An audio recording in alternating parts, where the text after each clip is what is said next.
Okay, ఇంకా కారపొడి. కొంచెం కారం వేసుకుందాం. ఓకే,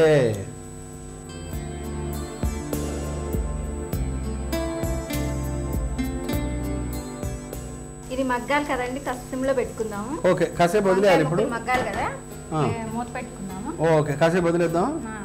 ఓకే, చూడండి అమ్మ మగ్గిపోయిందమ్మా. వంకాయ కూర మగ్గిపోయిందండి.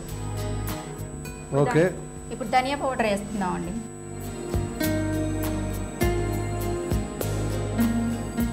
ఇప్పుడు మెంతి కూర వేస్తాను. ఇప్పుడు మెంతి కూర పెట్టుకుందామండి.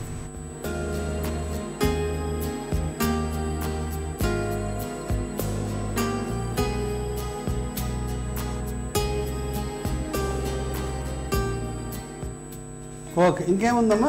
ఇంకా ఇది మగ్గిపో వచ్చేసిందండి. ఓకే, ఒక 5 నిమిషాలు, 1 నిమిషం ఇట్లా పెట్టుకుందాం. ఓకే, మగ్గినాక కొత్తిమీర వేసుకొని దించేసుకుందాం. ఇంకేం లేదు. కొత్తిమీర వేసిన తర్వాత ఇంకా హీట్ చేసేది ఏం లేదు. ఓకే, కొత్తిమీర వేసుకుందామండి. ఓకే, వంకాయ మెంతి కూర రెడీ అయిపోయింది. ఓకే, ఇప్పుడు బౌల్లోకి తీసుకుందాం. పొయ్యి కట్టేయండి. ఓకే, బౌల్లోకి తీసుకోండి.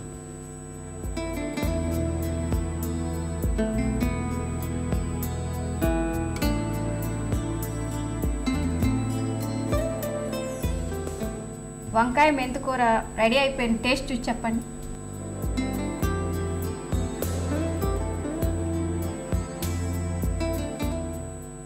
ఆహా.